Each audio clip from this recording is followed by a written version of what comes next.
घूम रहे हों कि हमें ये कंपनी बेचनी है, ऐसा तो नहीं आया उन्होंने।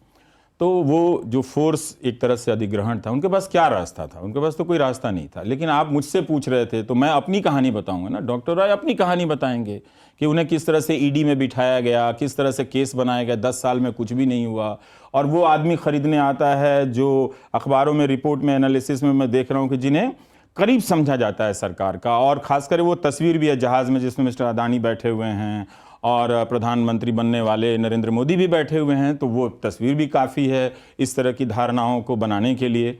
तो वो बात थी। पर आप मुझसे पूछ रहे थे तो मैं यही बात कह रहा था कि जब वो कह रहे हैं कि सरकार की आलोचना आप कर सकते हैं लेकिन सरकार हर दिन अच्छा काम करती है, उसकी तारीफ करने का गट्स भी है, तो मैं कहना ये चाह रहा था कि मैंने ये सोचा कि ये मुझे भी एडिटोरियल निर्देश है एक तरह से। जिन्होंने नहीं सोचा, जिन्हें नहीं लगा, वो वहां पे काम कर रहे हैं, वो आप बताएंगे वो अपने। लेकिन मुझे लगा, मुझे लगना भी चाहिए कि मैं कोई ऐसे कोई जिंदाबाद मुर्दाबाद करने वाला पत्रकार नहीं हूं, पूरी जिम्मेदारी के साथ काम करता था और इस तरह से प्रोग्राम रखा कि आप बहुत गलतियां नहीं पकड़ पाए। 8 साल तक आपकी पूरी आईटी सेल बैठी रही, आप नहीं पकड़ पाए, लेकिन पूरी जिम्मेदारी के साथ किया। सरकार के प्रवक्ता नहीं आते थे, तो मुझे लगा कि वो मुझे भी इशारा है। और फिर जब मैंने देखा कि ये आदमी तो वो बात कहने के क्रम में ऐसा मैसेज चला गया, पर वो बात पूरी तरह से गलत भी नहीं है। शायद मेरा तरीका गलत था कि अब तो मैं वही बात कह रहा हूं, तो मैं तो अपनी ही कहानी कहूंगा ना।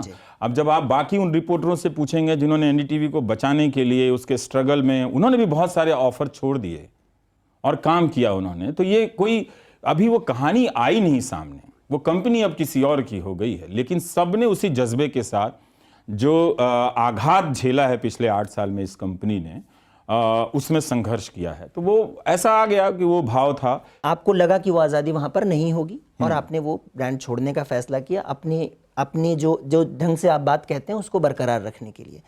लेकिन एक सवाल ये भी उठता है कि आपको ये ही भरोसा क्यों था कि आपको वो आज़ादी वहाँ नहीं मिलेगी, जबकि अडानी ग्रुप की तरफ से ऐसा कुछ भी नहीं।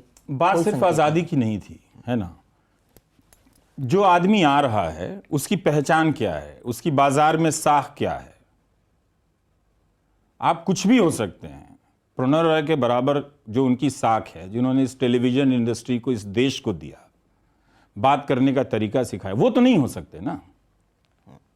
तो बात सिर्फ वो व्यक्ति कौन है और जो लोग प्रणव राय की जगह उन कंपनियों में जगह ले रहे हैं वो क्या हैं। क्या मैं उनसे पत्रकारिता का अब लेक्चर सुनने जाऊंगा? तो अगर ये सवाल बनता है, तब तो फिर लाल बहादुर शास्त्री को इस्तीफा नहीं देना चाहिए था कि एक ट्रेन ही तो दुर्घटनाग्रस्त हुई थी ना। आप रेल मंत्री बनते, इतने ईमानदार हैं, आप रेल मंत्रालय को ठीक करते, फिर डॉक्टर अंबेडकर को भी इस्तीफा नहीं देना होता। तो इस्तीफे का कोई कारण जो होता है, कोई फिक्स्ड कारण नहीं होता है। अलग अलग इस्तीफों की अपनी नैतिक परिस्थितियां होती हैं। जो नैतिक परिस्थितियां मेरे आसपास बन रही थी कि मैं एक ऐसे व्यक्ति के, जो बाहर से कह रहा है कि सरकार की तारीफ, जैसे तारीफ करने के लिए साहस होनी चाहिए, यह हास्यास्पद बात थी। 99% मीडिया तो यही कर रहा है। ऐसा लग रहा है कि बहुत लोग आलोचना कर रहा है, कोई तारीफ नहीं कर रहा है, तो तारीफ करने के लिए आप एनडीटीवी खरीद रहे हैं। ये तो अजीब बात है ना।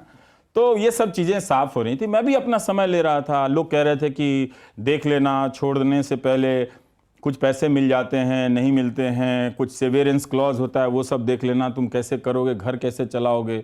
मैंने सबकी बातें सुनी, तो मैं 2-3 महीना रुका हूं। ऐसा नहीं कि मैं एकदम उबल के जाके पहले ही दिन कर दिया, लेकिन वो तय तो हो ही गया था कि मैं नहीं कर सकता इन लोगों के साथ काम। मुझे मालूम नहीं है ये कल को गोदी मीडिया का किसी एंकर को लेकर आ जाएंगे और मुझे पत्रकारिता पे लेक्चर दे रहा होगा। तो आप जब रवि जी आप ये कह रहे हैं कि नैतिकता के नाते एक तरह से आपने ये स्टैंड लिया, उसी समय क्या जो लोग अभी एनडीटीवी में काम कर रहे हैं ये अपने आप में एक रिफ्लेक्शन के तौर पे नहीं देखा जाएगा? हाँ, जो कि ये मेरा व्यक्तिगत फैसला है, वो सब अपनी अपनी परिस्थितियों से सही बताएंगे। पहले तो अदानी जी ही यही बता दें कि कौन कौन उनसे मिलने गया, कौन कौन उनसे नहीं मिलने गया। ये अफवाह वो साफ कर दे तो अच्छा होगा। वो जाने। मुझे अपना फैसला, अपना रास्ता मालूम था। और आप देख लीजिए कि उन्होंने कहा कि डॉक्टर प्रणव राय को वो चेयरमैन बनाए रखना चाहते हैं। क्या वो रुक गए? नहीं रुके ना। तो क्या ये कोई मैसेज नहीं है? लोग चिट्ठी लेके, उनकी जो लास्ट वाली चिट्ठी जिसमें कुछ भी नहीं है, जिस व्यक्ति ने दिलो जान से एक चैनल बनाया हो, उसके आखिरी खत में कुछ भी नहीं है। ये सबसे बड़ी वो उदासी भरा पत्र है। अगर आप नहीं देखना चाहते तो आप उनसे नफरत कर सकते हैं। बहुत लोग उनसे नफरत करते हैं, बहुत लोग मुझसे नफरत करते हैं। पर हम दोनों के दरवाजे, हम दोनों के रास्ते मिल गए। एक खाली झोला लेकर जा रहा था। जाने की बात तो किसी और ने कही थी कि फकीर है, झोला लेके चल देंगे, गया कोई और एक पैसे लेकर गए तो ठीक है। लेकिन मैं जानता हूं कि वो पैसा उनके किसी काम का नहीं है, किसी काम